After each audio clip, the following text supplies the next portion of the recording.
दिलावर सलीम। सभापति महोदय, अपनी पार्टी के नेता प्रोफेसर रामगोपाल यादव जी का शुक्रिया और आपका शुक्रिया।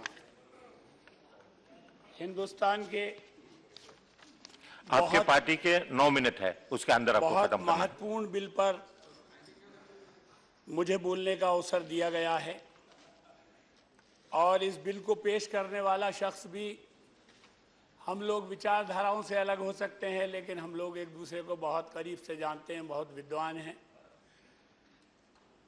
मैं ये कहना चाहता हूं कि पेड़ इंसान की भी जिंदगी होते हैं, जानवरों की भी जिंदगी होते हैं, जंगल की भी जिंदगी होते हैं।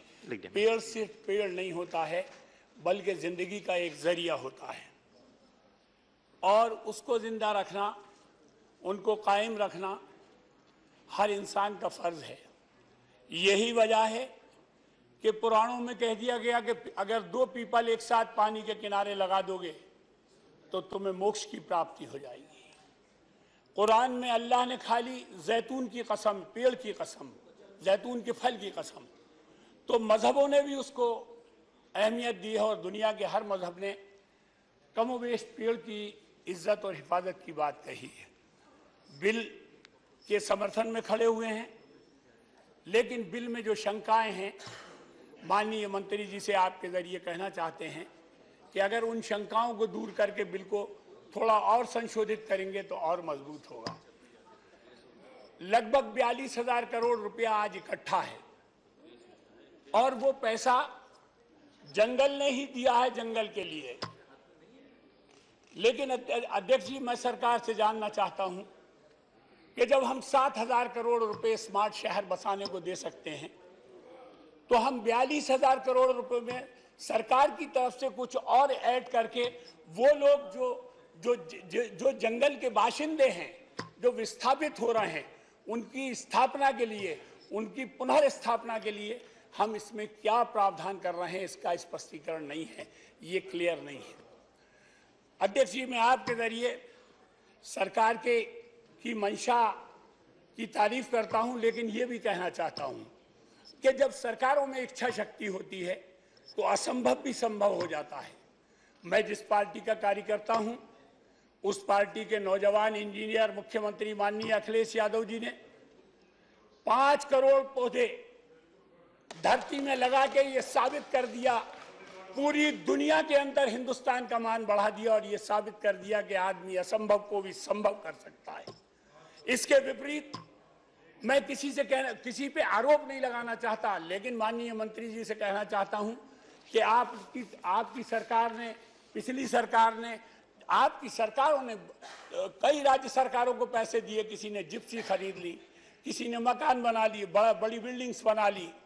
आपकी कृपा हम पे कम हुई, लेकिन हमारे मुख्यमंत्री ने यह साबित कर दिया कि हम दुनिया में कीर्तिमान कायम कर सकते हैं और असंभव को संभव बना सकते हैं। और इतना ही नहीं, मेरी पार्टी के नेता प्रोफेसर रामगोपाल यादव जी ने हमारे हिंदुस्तान में सबसे पहले पहली किरण के साथ पौधारोपण किया। एक जगह नहीं, 2 जगह किया और पूरे देश के अखबारों में लिखा कि प्रोफेसर रामगोपाल यादव जी ने पहला पौधा लगा के उत्तर प्रदेश के अंदर 5 करोड़ पौधों का रास्ता बनाया। हमारे सरपरस्त मुलायम सिंह यादव जी ने भी पहली किरण के साथ निकल पड़े और पौधारोपण किया। और हमारी सरकार का निर्देश सबको सीखना चाहिए। हमारा संभल का कलेक्टर चढ़ी हुई नदी के अंदर तैरता हुआ गया उस तरफ और जाके उसने हजारों पौधे लगाने का काम किया, कीचड़ में सनकर। इस तरह के निर्देश जाना चाहिए। लेकिन अध्यक्ष जी, मैं ये कहना चाहता हूं, 33% जमीन चाहिए हमें। मुझे बहुत ज्यादा कागज देखने की जरूरत नहीं है। हम उस आंदोलन से निकल के आए हैं जहां स्वाभाविक प्लांटेशन की बात होती है, स्वाभाविक नेचर को शुद्धिकरण की बात होती है। हमें 33% चाहिए जमीन जब हमारा वातावरण शुद्ध होगा। और हमारे पास 21% है। हम 10% और कहां से लाएंगे, आपके जरिए माननीय मंत्री जी से जानना चाहते हैं। हम एक बात ये भी कहना चाहते हैं, कल एक विद्वान साथी यहां बोल रहे थे, उन्होंने कहा कि इसमें पंचायतों का नहीं बल्कि गांव की जो पंचायत ग्राम सभा होती है, माने प्रति एक नागरिक का योगदान होना चाहिए, बेशक होना चाहिए, लेकिन डेमोक्रेसी जब मजबूत होती है, जब समाज में लिटरेसी बढ़ती है, जमहूरियत के मतलब समझे जाते हैं, तब इस तरह के फैसले जो है वो सरकारों को करने में आसानी होती है। मैं सोचता हूं कि जरूर जनप्रतिनिधियों का उसके अंदर दखल हो, खाली नौकरशाहों के दम पे नहीं छोड़ा जा सकता, लेकिन एमएलए हो, एमपी हो, जनपद सदस्य हो, जिला पंचायत सदस्य हो और उस पंचायत का सरपंच हो, वो नुमाइंदगी करें आवाम की बजाय ग्राम सभा की। तीसरी बात मैं और कहना चाहता हूं उपाध्यक्ष जी, सभापति महोदय, कि सरकार ने हर एक स्टेट को बराबर पैसे देने की बात कही है और उत्तर प्रदेश विभिन्न समस्याओं से घिरा हुआ प्रदेश है। हिंदुस्तान का दिल है, 1/5 आबादी रहती है।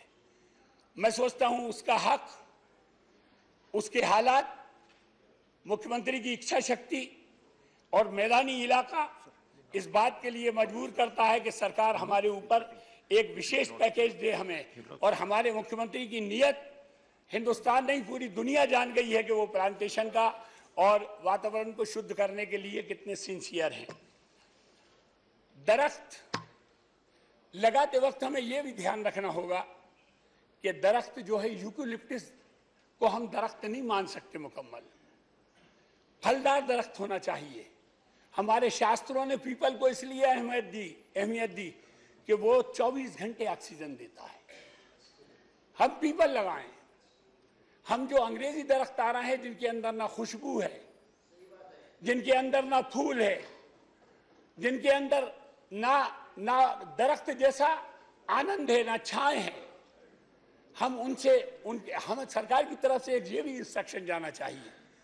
उपाध्यक्ष जी, मैं सोचता हूं कि फलदार दरख्त अगर लगाए जाएंगे तो उससे एक आमदनी होगी और वो आमदनी वृक्षारोपण को और आगे तक लेके जाएगी। हम आम लगाएं, जामुन लगाएं, पीपल लगाएं, हम ये इस तरह का अपनी नीति में इस तरह का प्रावधान करें। दरख्त जो है इंसान की जिंदगी होते हैं, जानवरों का घर होते हैं। किसी शायर ने कहा, कट गया दरख्त ताल्लुक की बात थी, बैठे रहे जमीन पर परिंदे तमाम रात। वो परिंदे सारी रात जमीन पे बैठ के ये इंतजार करते रहे शायद ये दरख्त फिर पैदा हो जाए।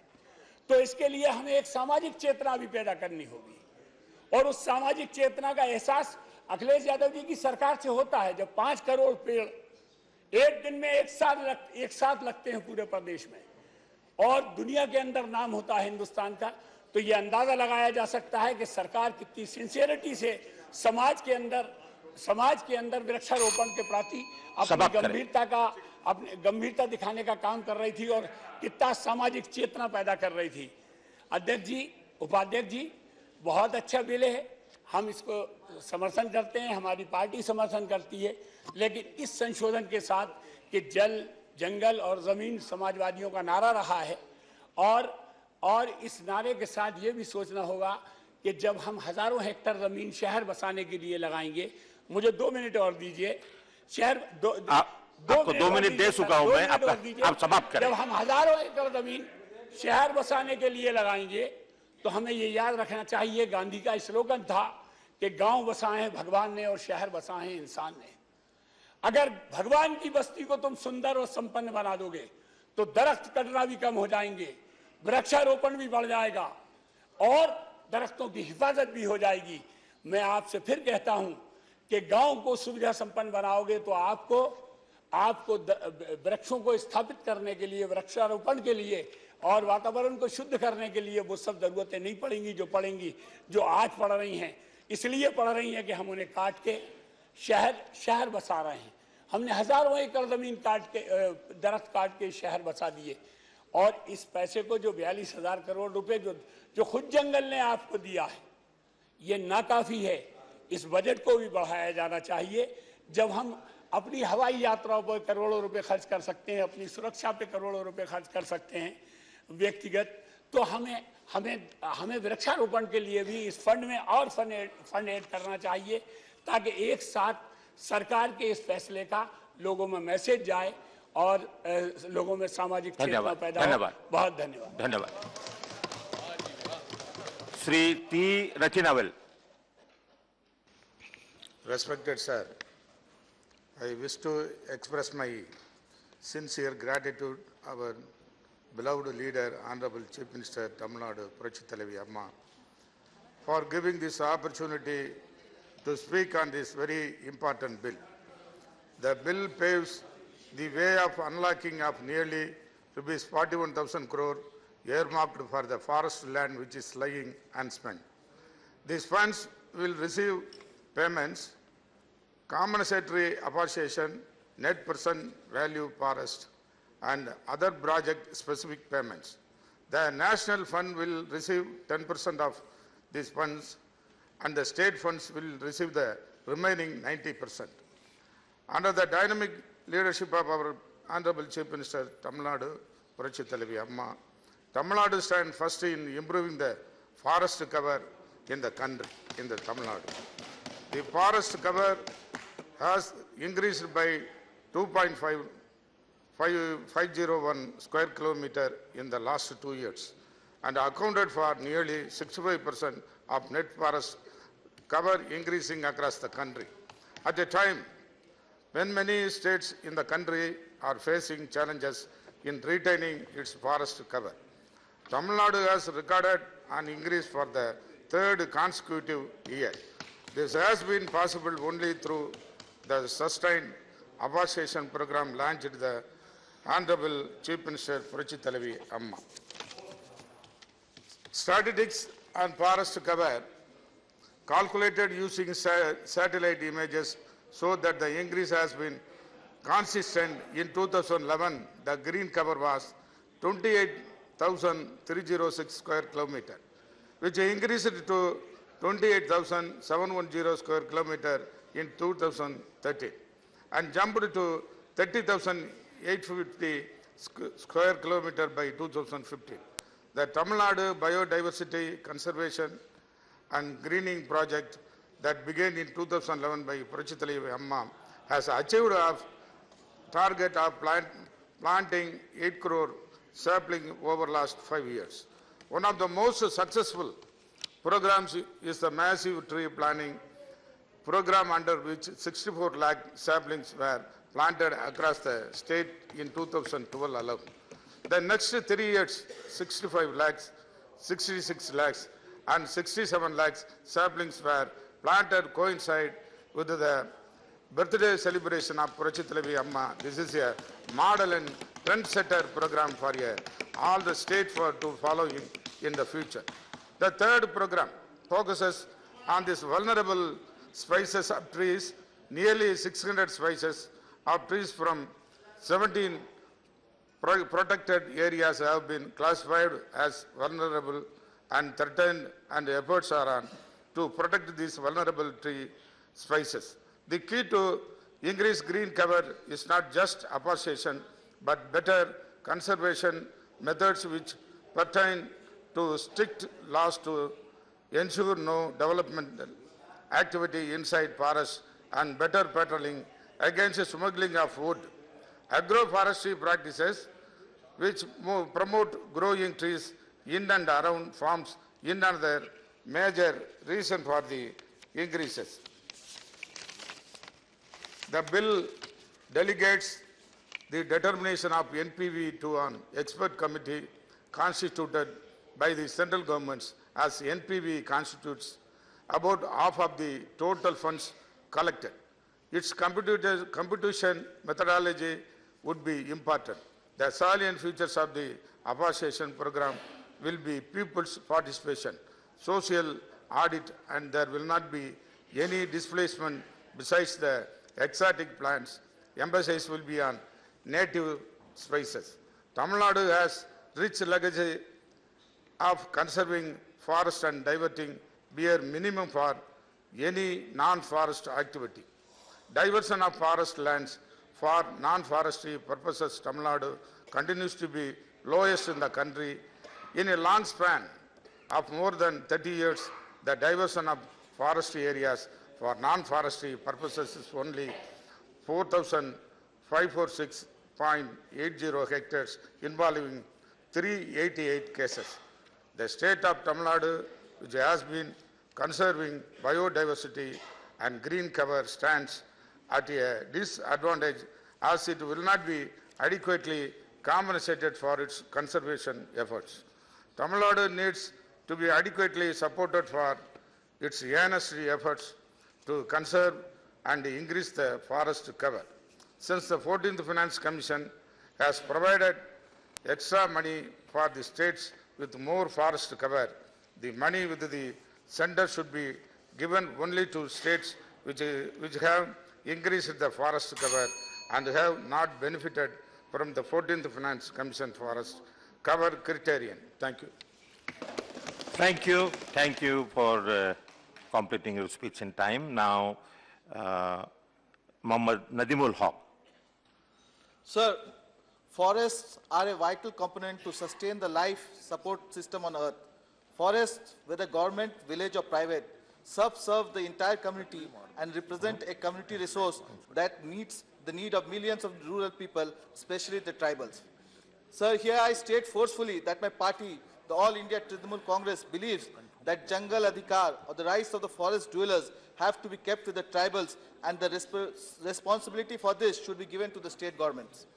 Sir, India has unparalleled forest diversity and resources. Forests have been and continue to be an integral part of the natural commons and livelihoods of many communities in the country.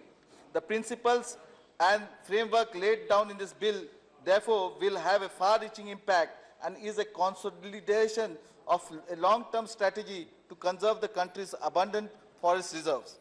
Overall, the intent and provision of this bill are good and are in conformity with the larger aim of increasing the forest cover in the country. However, I have 4 specific issues with regard to this bill. The community whose livelihood depends on forest resources, particularly the tribal communities, must be made a part of the procedures involved in the bill and afforestation activities. Sir, some MPs have raised this in the form of amendments, but we suggest to the government that this be brought within the framework of the rules pertaining to this act. In this regard, it is worthwhile to mention here that West Bengal state government has taken pioneering steps in ensuring community participation in afforestation activities.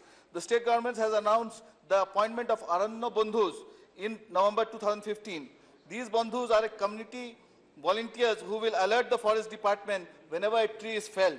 The Green Guards will also organize campaigns for awareness on afforestation and will act as liaison between the people and the forest department and help resolve issues that require trees to be chopped off. Engendering community participation through innovative steps like these can go a long way in achieving the goal of afforestation laid down in this bill, and the Centre must consider replicating this initiative across the country. The second point I would like to raise is with regard to the monitoring group. In this bill, the national authority consists of a governing body, executive committee, monitoring group, and administrative members. To this end, a monitoring group should be incorporated at the state level as well. Sir, forest land has been diverted for facilitating development activities for non-forestry purposes. In addition, the loss of forest ecosystem must be compensated through payment of net present value of forest. Here I would like to point out an issue raised by the Standing Committee. Between 2006 and 2012, the state environment departments were to get almost 1 lakh hectares of land for afforestation, but the state governments only got some 28,000 hectares. Moreover, out of this, only 7,286 hectares were actually used for afforestation. So though forest land is being used for development, far less non-forest land is being compensated.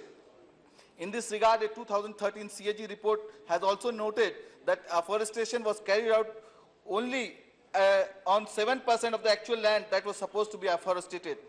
And in 2014, yet another committee, the Madhu Verma committee, which was constituted to study the implementation of NPV, also suggested reforms in computing the NPV. So I request the Minister to clarify the provisions regarding this and whether the suggestion given by this committee, these committees have been duly considered for inclusion in the bill. Lastly, sir, before concluding my remarks on the bill, I would like to state that in Bengal, where the Mahamati Manush government came to power in 2011, the biggest challenge before our government was not only to maintain, but also to increase the forest area, which presently extends from the Sundarbans to the foothills of the Himalayas and amounts to 11,879 square kilometers of forest land in the state. Sir, I am proud to state before this August House that the forest cover in our state has increased 8%, which is approximately 3,810 square kilometers. Moreover, sir, out of the 5,871 square kilometer increase in forest cover in the country, nearly 64% accounts for the state of West Bengal alone, which is the highest in the country. The West Bengal government has now initiated a new afforestation program in the industrial belt of Durgapur, Asansol and Purba Midnapur, fully funded by the West Bengal Pollution Control Board. Sir, all the members are well aware that as soon as this bill is passed, the funds under the law would be reallocated. Here I would like to state that the good performance of the state of West Bengal, as mentioned above, must be rewarded. And sir, before I end, through you, sir, may I tell Mr. Jairam Ramesh that he mentioned the name of Ms. Mamata Banerjee not once but twice in his speech, and also twice mentioned the name of the leader of the Trinamool Congress in Rajya Sabha. He appealed to us to take responsibility to protect the tribal community as per the Forest Rights Act, which we had supported in 2006. Sir, what makes him think that states are not responsible to disperse money keeping tribal rights in mind? What makes him think that popularly elected state governments cannot handle the needs of the people? What makes him think that only the center is responsible and the states are irresponsible? What makes him think that Trinamool Congress will heed the advice of a party that has been outright rejected by the people of Bengal? Mr. Ramesh is entitled to his opinion, sir, but advice?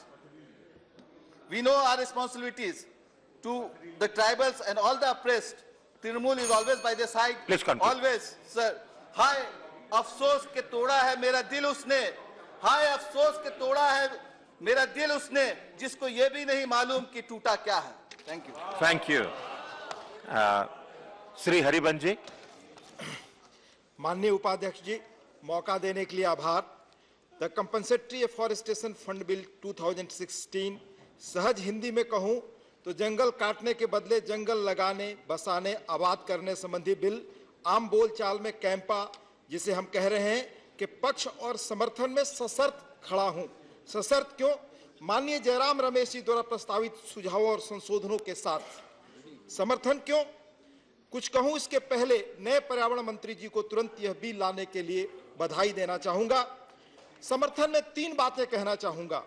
माननीय उच्चतम न्यायालय के 2002 के फैसले के तहत plantation, protection of forest, wild life protection and other related activities के लिए इसका गठन हुआ. सिंचाई, उद्योग, माइनिंग वगैरह के लिए जंगल जमीन का जो हम इस्तेमाल कर रहे हैं, जंगल कट रहे हैं, उसके लिए जंगल कैसे आबाद करें, उसके लिए फंड है. आज इसमें 42,000 करोड़ की राशि है. इस पर सूद और ब्याज अलग है. यह फंड राज्यों को जाने वाला है. इतनी बड़ी राशि अनस्पेंट रहे, वह भी गरीब मुल्क में, पिछले 70 सालों से जिस गरीबी बेरोजगारी से हम जूझ रहे हैं, वैसे मुल्क में यह सही नहीं है. इसके लिए मैं इसके समर्थन में खड़ा हूं. दूसरा कारण, यह फंड मूलतः कहां लगेगा? अधिकतर उन इलाकों में जहां पिछड़ापन है, विस्थापन है, गरीबी है, नक्सल चुनौती है. एक शब्द में कहना हो तो जहां अविकास का अंधेरा है. इसमें 15 करोड़ मैंडेज एम्प्लॉयमेंट जनरेट होगा, ऐसा स्पेशलिस्ट कह रहे हैं. इससे लाभ किसको अधिक मिलेगा? आदिवासियों को, जिन्होंने औद्योगिक विकास की सबसे अधिक कीमत आजाद भारत में चुकाई है. उनकी विस्थापन, पीड़ा, करुणा की अलग पीड़ादायक कहानी है. अगर सही ढंग से नीचे तक इसका असर पहुंचे तो 4 से 5,000 करोड़ रुपए हर साल सबसे गरीब तबके के बीच पहुंचेगा. इससे आय में बढ़ोतरी होगी, गरीबी से मुक्ति मिलेगी, खाद्यान्न सुरक्षा होगा, न्यूट्रिशन बढ़ेगा, एस्पिरेशनल क्लास जो उनके बीच है उसको ताकत मिलेगी, इकोलॉजिकल बैलेंस ठीक होगा, बायोडाइवर्सिटी ठीक होगा, कार्बन में कमी आएगी. सबसे बड़ी बात, आदिवासी समूह ने जो कीमत चुकाई है उसके प्रति यह आंशिक कृतज्ञता होगी व्यापक अर्थ में. दूसरा कारण, जंगल पर्यावरण बेहतर होंगे, मानव समुदाय बेहतर होगा और भावी पीढ़ी के लिए हम यह सौगात छोड़ जाएंगे. मैं अभी हाल में दुनिया के जाने माने शीर्षस्थ लेखकों में से अमिताभ घोष की एक पुस्तक पढ़ रहा था, the great rearrangement, climate change and all the unthinkable. उसमें एक जगह उल्लेख है, no less than 24% of India's arable land is slowly turning into desert and a 2 degree Celsius rise in global average temperature। इस कारण हम इसका समर्थन कर रहे हैं, पर सशर्त क्यों? माननीय सदस्य जयराम जी का कल बड़ा पैशनेट भाषण इस बिल पर सदन ने सुना। मैं आदिवासी इलाकों में पिछले 3 दशकों से हूं, उनकी पीड़ा आधुनिक विकास का मानस और शहर नहीं समझ सकता।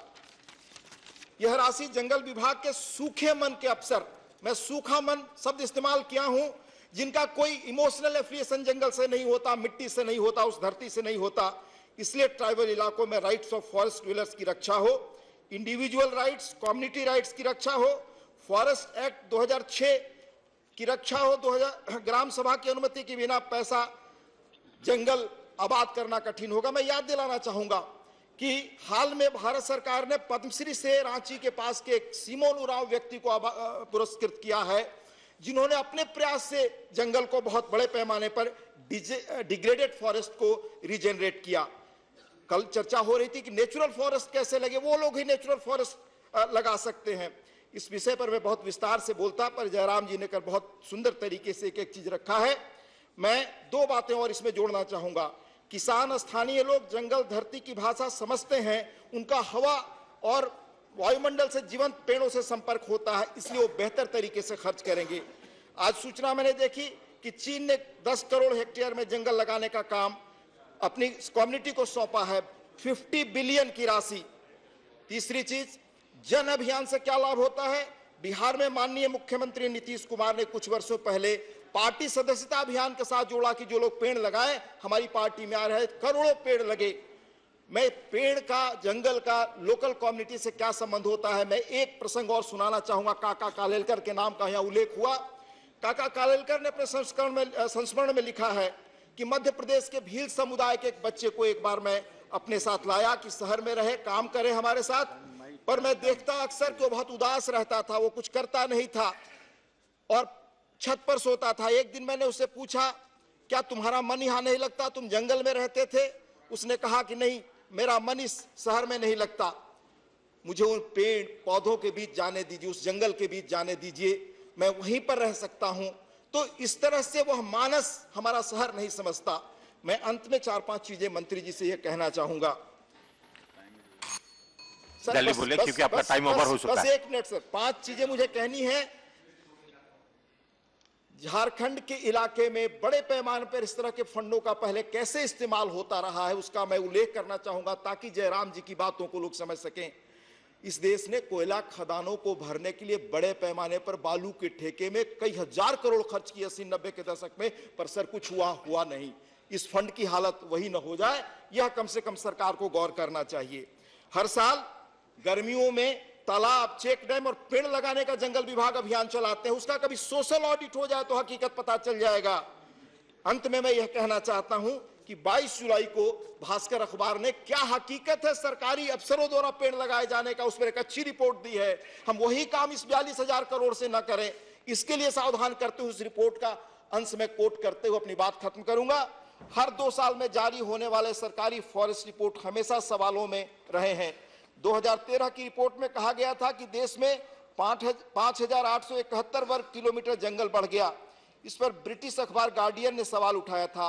2015 की रिपोर्ट पर तमिलनाडु की अन्ना यूनिवर्सिटी के centre for climate change and adaptation research ने कहा था कि जितनी दावा रिपोर्ट में किया गया है, हो सकता है उसे आधा जंगल ही वास्तविक रूप में मौजूद हो। ऑस्ट्रेलिया के मेलबोर्न यूनिवर्सिटी भी एक रिसर्च में कहा है कि भारत में जंगल तेजी से कम हो रहे हैं। यह 42,000 करोड़ का ये हालत सरकारी अधिकारियों के हाथ में न हो, मैं इसके लिए आगाह करना चाहता हूं। बहुत धन्यवाद। धन्यवाद।